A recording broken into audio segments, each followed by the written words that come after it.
तो आइए बच्चों, अब हम लोग इस लेसन 4 का क्वेश्चन आंसर करते हैं। पहले हम लोग सेक्शन ए के शॉर्ट आंसर करेंगे, उसके बाद सेक्शन बी के लॉन्ग आंसर करेंगे। सेक्शन ए के जो क्वेश्चन हैं वो बहुत ही सरल छोटे होते हैं, और ये आपके जो क्वेश्चन पेपर बनता है उसके क्वेश्चन नंबर जो 16 होता है उसमें आपको 2 शॉर्ट आंसर लिखने पड़ते हैं जो पोएम से आते हैं। तो ये बहुत ही छोटे छोटे होते हैं और बहुत ही सरल होते हैं। तो चलिए शुरू करते हैं। सबसे पहले पहला प्रश्न करते हैं। उसके पहले एक छोटी सी बात ध्यान ये रखिएगा बच्चों कि जो ये WH वर्ड होता है, ये WH वर्ड जब वाक्य के शुरू में आता है तो उसका उच्चारण हम क से करते हैं, लेकिन यही WH वर्ड जब सेंटेंस के बीच में आता है, वाक्य के बीच में आता है, तो उसका उच्चारण हम जा से करते हैं। जैसे यहाँ पर देखिए, यहाँ पर वाट का मतलब क्या हो गया, क से लगाया हमने, और वेन का मतलब कब नहीं जब है, ठीक है, तो इसका उच्चारण जब करेंगे। उसी प्रकार से देखिए यहाँ पर लिखा हुआ है वेयर, सेंटेंस की शुरुआत हम वाक्य की कर रहे हैं WH वर्ड से, तो इसका मतलब होगा कहाँ, लेकिन यहाँ पर ये सेंटेंस के बीच में वेयर आया है तो इसका मतलब होगा जहाँ, ठीक है। अब चलिए प्रश्न को समझते हैं।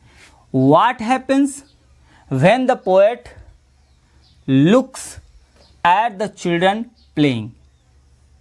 क्या घटित होता है, अर्थात क्या होता है, घटित होना हैपेंस यानी होता है, व्हेन यानी होता है जब, द पोएट यानी हो गया कब, लुक्स मतलब देखता है, एट द चिल्ड्रन प्लेइंग बच्चों को खेलते हुए। तो क्या होता है जब कभी बच्चों को खेलते हुए देखता है। तो याद करिए बच्चों, मैंने स्टेंजा पहला आपको बताया था कि जब कभी बच्चों को खेलते हुए देखता है तो उसके मन के जो भी प्रश्न हैं जो उसे उलझन में डाले रहते हैं, परेशान करते रहते हैं, वो सारे प्रश्न क्या हो जाते हैं, अचानक ही गायब हो जाते हैं। यह था आपका उत्तर। तो देखिए उसी को हमने लिख दिया है कि सबसे पहले हम यहीं से प्रश्न से ही कुछ शब्दों को उठा लेंगे कि व्हेन यानी जब, द पोएट यानी कब, लुक्स देखता है, एट द चिल्ड्रन प्लेइंग यानी बच्चों को खेलते हुए। तो जब कभी बच्चों को खेलते हुए देखता है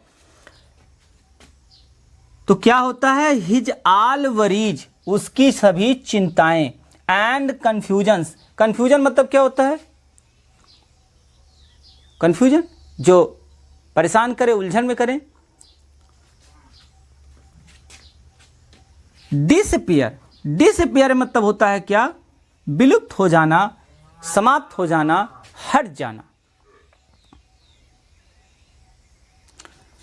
तो जब कभी देखता है बच्चों को खेलते हुए, his all worries and confusions disappear, disappear DISAPPEAR। एक बात ध्यान रखिएगा बच्चों, किसी भी क्वेश्चन आंसर की जो मीनिंग है, जो उसमें आए हुए शब्द हैं, उनकी मीनिंग को आप कभी भी गलत मत लिखिएगा। इसलिए बच्चों क्या करिएगा, पहले तो आप क्वेश्चन को अच्छे से समझिए, प्रश्न क्या कहना चाहता है, उसके बाद उसका उत्तर लिखते समय उसमें जो भी मीनिंग आई है एक बार आप उसको लिख डालिए। उसके बाद उसको जांचिए, परखिए कि हमने जो उसमें मीनिंग का प्रयोग किया है क्या वो सही है कि गलत तो नहीं है। तो देखिए इसमें क्या कह रहा है कि what happens when the poet looks at the children playing, क्या होता है जब कभी बच्चों को खेलते हुए देखता है। तो आंसर क्या है, when the poet looks at the children playing his all worries and confusions disappear. जब कभी बच्चों को खेलते हुए देखता है तो उसकी सभी चिंताएं, उसकी सभी उलझनें समाप्त हो जाती हैं, हट जाती हैं, दूर हो जाती हैं। आप यहां पे डिसअपियर की जगह वैनिश अवे भी लिख सकते हैं, इसकी जगह आप वैनिश अवे भी लिख सकते हैं। तो ये तो आपकी चॉइस है। बड़ा आसान उत्तर था कि प्रश्न पूछा कि क्या होता है जब कभी बच्चों को खेलते हुए देखता है, तो आंसर आप क्या लिखेंगे कि व्हेन द पोएट, जब कभी looks at the children playing, ये लाइनें आप प्रश्न से लिख देंगे। उसके बाद अगली लाइनें आप लिखेंगे कि his all worries and confusions, उसकी सभी चिंताएं और उलझनें डिसअपियर यानी हट जाती हैं, समाप्त हो जाती हैं, दूर हो जाती हैं। तो डिसअपियर लिखिए या वैनिश अवे लिख दीजिए, दोनों ही शब्द आपके लिए सरल हैं, जो भी आपको सरल लगे उसको लिख दीजिए। ठीक है, चलिए दूसरा प्रश्न समझते हैं। प्रश्न क्या कह रहा है कि where do the windows open, where do the windows open. Where मतलब कहाँ, द विंडोज मतलब हो गया खिड़कियाँ, ओपन यानी होता है खोलना, उसमें डू लग गया तो खुलना, खुलता, खुलती, खुलते हो जाएगा। तो ये शब्द में जब आप लगा दिए, डू को लगा दिए ओपन में, तो अब ये सब प्रश्न का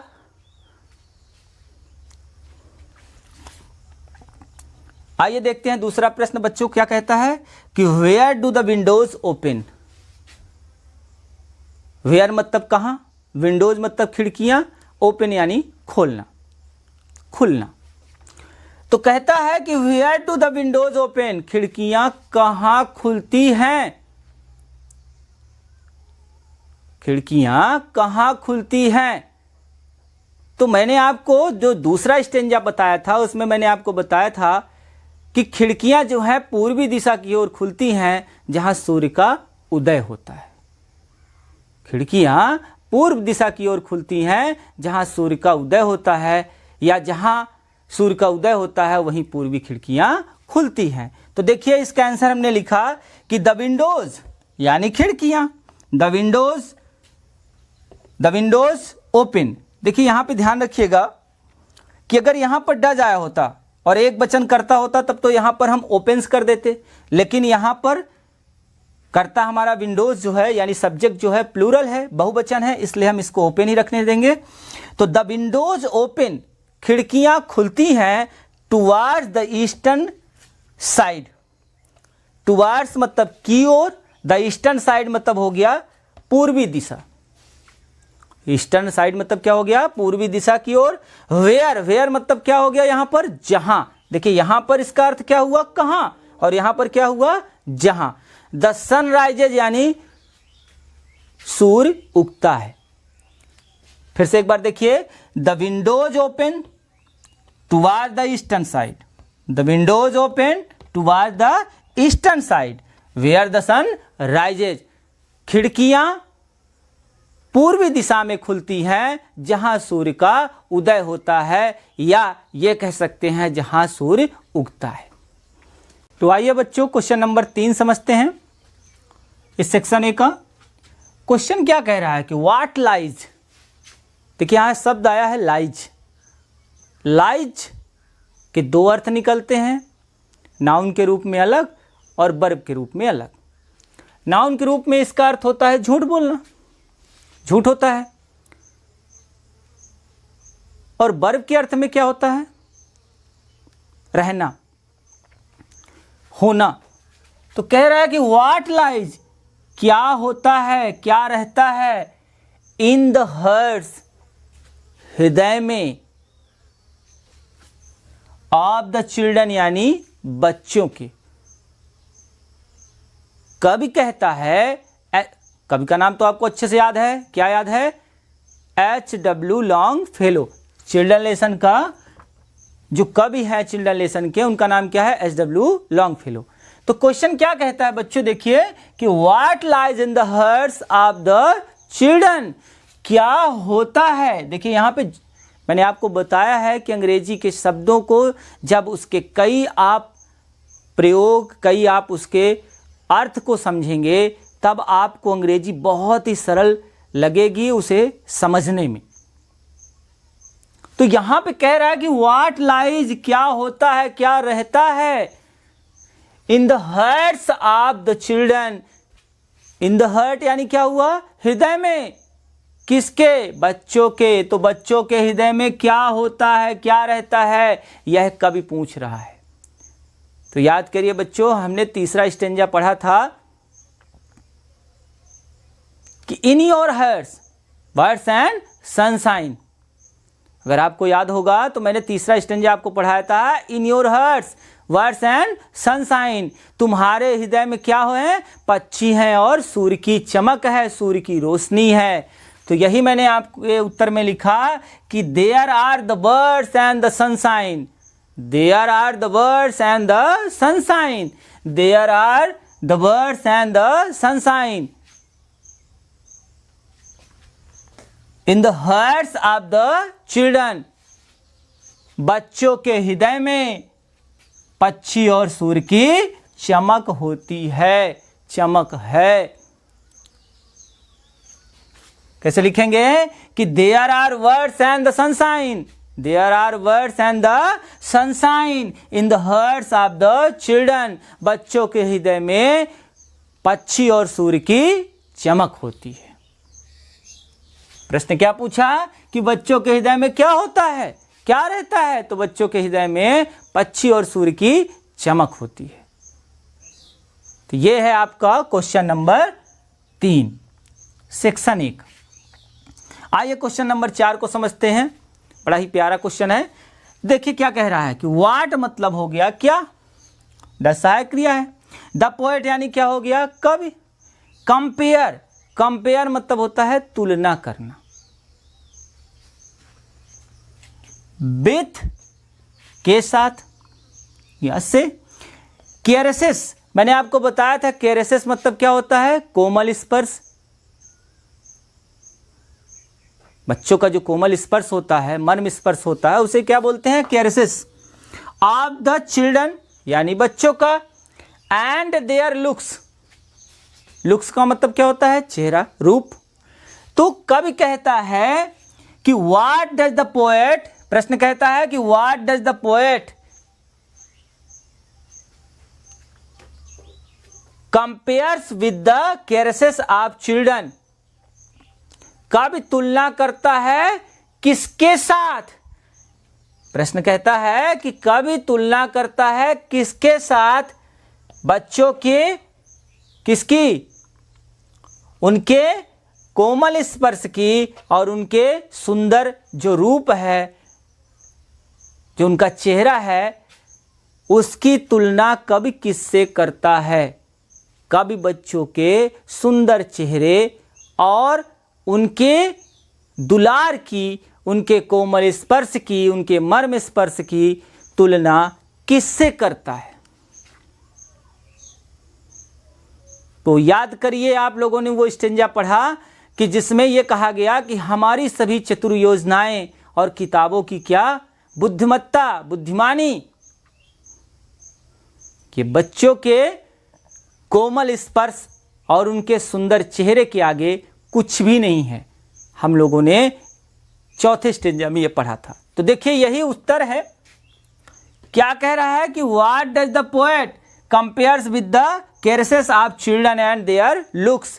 कवि बच्चों के सुंदर चेहरे और उनके कोमल स्पर्श की तुलना किससे करता है? तो आइए इसका आंसर समझते हैं कि द पोएट, अब कवि एक वचन हो गया, डज हट गया, तो यहां पर कंपेयर्स हो जाएगा। इसमें आप क्या लगा देंगे, यस लगा देंगे। तो द पोएट कंपेयर्स, कवि तुलना करता है। देम मैंने इसमें शब्द प्रयोग किया, अब ये आपके लिए बड़ा हो जाता, केरेसेस और लुक्स, इन दोनों को मैंने इकट्ठा कर दिया और उसको हमने क्या लिख दिया है, देम। ठीक है, तो इतना बड़ा ना लिखकर उसको छोटा कर दिया है कि द पोएट कंपेयर्स देम, कवि तुलना करता है उनकी, किसकी, बच्चों के कोमल स्पर्श और उनके सुंदर चेहरे की, उनके मनभावन रूप की तुलना कर रहा है। तो द पोएट कंपेयर्स, कवि तुलना करता है देम, उनकी, यानी उनके सुंदर चेहरे और कोमल स्पर्श की, विथ आवर कंट्रीविंग्स, हमारी चतुर योजनाओं की। कंट्रीविंग्स, CONTRI, CONTRI, CONTRI VINGS, country wings. देखिए मीनिंग पहले क्लियर कर लीजिएगा, मीनिंग को पहले याद कर लीजिएगा, उसके बाद आप क्वेश्चन आंसर को याद करेंगे, बहुत ही आपको सरल लगेगा। द पोएट कंपेयर्स, कवि तुलना करता है देम, यानी उनके चेहरे की और उनके कोमल स्पर्श की, with our country wings and wisdom of our books, हमारी चतुर योजनाओं से और हमारे किताबों के ज्ञान से। आइए स्टूडेंट्स, इस चिल्ड्रन नेशन का अब हम लोग सेक्शन बी करते हैं। ये लॉन्ग आंसर हैं। देखिए जब इन क्वेश्चनों को आप करिएगा तो आप क्या करिएगा, पहले इसका जो मैंने अनुवाद पढ़ाया है उसे आप पहले एक बार अच्छे से देख लीजिएगा। उसके बाद जब आप इसको देखेंगे तो ये आपको सरल भी लगेगा और याद भी हो जाएगा। और एक और बात बताएं बच्चों, आप लॉन्ग आंसर से बिल्कुल मत डरिए, आप उसे समझने की कोशिश करिए। जब आप समझ जाएंगे तो आसानी से उसको लिख लेंगे। पहले कई बार वीडियो को सुनिए, उसके बाद जब इसके शब्द आपको पूरी तरह से याद हो जाएं तब उसे आप एक एक करके अपनी नोटबुक में लिखिए। जब कई बार आप सुनेंगे और लिखेंगे तो आसानी से आपको याद हो जाएगा। चलिए शुरू करते हैं। पहला क्वेश्चन क्या कहता है? क्वेश्चन कहता है कि when do the problem, when do the problem, when का मतलब कब, प्रॉब्लम का मतलब समस्या, ऑफ द पोएट कवि की, इंड मतलब होता है समाप्त होना, अंत होना, एंड व्हाई और क्यों। तो प्रश्न कहता है कि कब कवि की समस्या समाप्त हो जाती है और क्यों। व्हेन डू द प्रॉब्लम, कब समस्या, ऑफ द पोएट कवि की, इंड समाप्त हो जाती है, एंड व्हाई और क्यों। तो कवि की समस्या कब समाप्त हो जाती है और क्यों, तो इसका आंसर हुआ कि शुरुआत आप करिए द प्रॉब्लम से। The problem of the poet, कवि की समस्या, इंड समाप्त होती है, व्हेन, व्हेन मतलब हुआ यहां पर व्हेन जो आया है इसका अर्थ हुआ जब।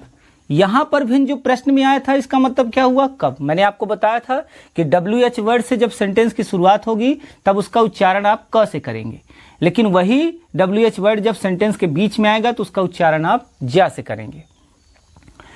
तो देखिए आंसर क्या कहता है कि the problem of the poet, कवि की जो समस्या है, इंड समाप्त हो जाती है, व्हेन जब, ही hears the children playing, he hears the children playing, वह सुनता है, द चिल्ड्रन प्लेइंग अर्थात बच्चों के खेलते हुए जब वह सुनता है तो कवि की सारी समस्याएं दूर हो जाती हैं, समाप्त हो जाती हैं। क्यों समाप्त होती हैं अब आगे भी पूछा है, तो देखिए आगे मैंने लिखा कि दिस इज बिकॉज, यह क्योंकि, दिस इज बिकॉज यह क्योंकि, चिल्ड्रन स्पेयर्ड जॉय, क्योंकि जो बच्चे होते हैं वो फैलाते हैं, जॉय, जॉय मतलब क्या होता है, खुशी। तो बच्चे जो हैं वो चारों तरफ खुशियां फैलाते हैं, एंड रिलीव अस, रिलीव अस का मतलब होता है, रिलीव का मतलब होता है छुटकारा दिलाना, अस मतलब हमें, फ्रॉम ऑल सभी एग्जाइटीज, एग्जाइटीज मतलब होता है क्या, चिंताएं, समस्याएं, ऑफ अवर लाइफ हमारे जीवन की। तो कवि की समस्याएं तब समाप्त होती हैं जब वह बच्चों को खेलते हुए सुनता है, यह क्योंकि जो बच्चे होते हैं, चिल्ड्रन स्पेयर्ड जॉय, क्योंकि बच्चे क्या करते हैं, फैलाते हैं खुशियां, एंड रिलीव अस और हमें छुटकारा दिलाते हैं, from all anxieties of our life. आप यहां पे एग्जाइटीज की जगह वरीज भी लिख सकते हैं, वरीज मतलब ही चिंताएं होता है। तो इस तरह से ये आपका पहला आंसर था कि the problem of the poet end when he hears the children playing, कवि की समस्याएं तब समाप्त हो जाती हैं जब बच्चों को वो खेलते हुए देखता है। दिस इज बिकॉज यह क्योंकि, चिल्ड्रन स्पेयर्ड जॉय, क्योंकि बच्चे खुशियां लाते हैं, चारों तरफ फैलाते हैं, एंड रिलीव अस और हमें छुटकारा दिलाते हैं, from all anxieties of our life, जीवन की सभी प्रकार की चिंताओं से, सभी प्रकार की समस्याओं से। तो आइए बच्चों इस सेक्शन बी का दूसरा क्वेश्चन समझते हैं, उसके बाद उसको करते हैं। प्रश्न कहता है कि हाउ डज, कैसे, द पोएट कंपेयर्स, कवि तुलना करता है, हिज हार्ट अपने हृदय की, विथ के साथ, दैट ऑफ चिल्ड्रन उन बच्चों के। तो किस प्रकार से कवि उन बच्चों के हृदय के साथ अपने हृदय की तुलना करता है, यह आपसे प्रश्न पूछ रहा है। हाउ डज द पोएट, कैसे कवि कंपेयर तुलना करता है, हिज हार्ट अपने हृदय की, विद दैट ऑफ चिल्ड्रन यानी उन बच्चों के हृदय से जिन्हें वो खेलते हुए देखता है, उनके हृदय से वो किस प्रकार से तुलना करता है। तो इसका शॉर्ट आंसर भी हम लोगों ने लिखा है, थोड़ा सा इसको बड़ा लिख देना है। देखिए, उसमें केवल आपने बच्चों के बारे में बस बताया था, इसमें बच्चे और पोएट के हृदय में जो है उसको आपको बताना है। तो थोड़ी सी एक लाइन और आपको बढ़ा लेनी है। देखिए इसको, द पोएट कंपेयर्स, कवि तुलना करता है, हिज हार्ट, अपने हृदय की, विथ चिल्ड्रन, बच्चों के हृदय के साथ, एंड ही सेज दैट, और वह कहता है कि, in the heart of them, उनके हृदय में, उनके हृदय में अर्थात किसके हृदय में? बच्चों के हृदय में। The poet compares his heart with children, कवि तुलना करता है अपने हृदय की बच्चों के हृदय से, एंड ही सेज दैट, और वह कहता है कि in the heart of them, उन बच्चों के हृदय में, वर्ड्स एंड सनशाइन, उन बच्चों के हृदय में क्या क्या है? वर्ड्स है और सनशाइन है, अर्थात पक्षी हैं और सूर्य की चमक है।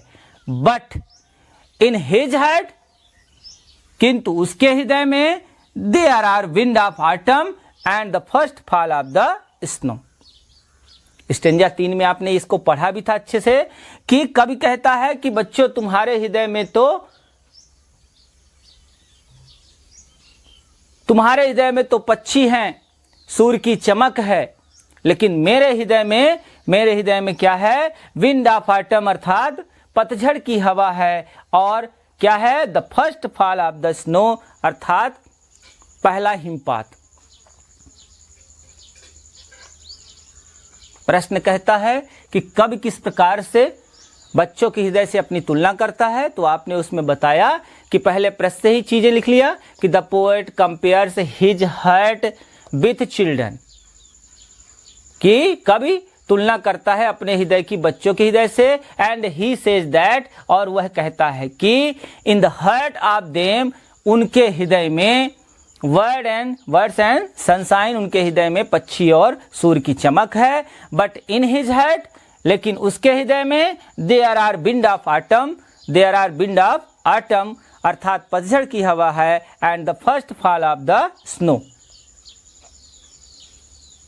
बर्फ का पहला गिरना। तो आइए स्टूडेंट, सेक्शन बी का तीसरा क्वेश्चन करते हैं। पहले समझते हैं, उसके बाद उसको करते हैं।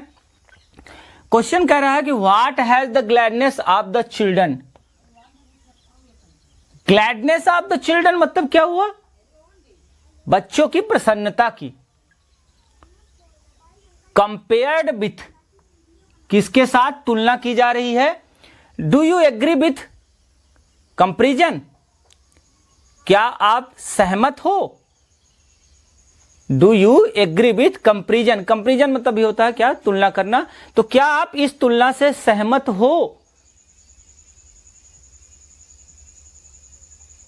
बच्चों के ग्लैडनेस की तुलना किससे की गई है, और ये जो तुलना की गई है क्या आप उससे सहमत हो?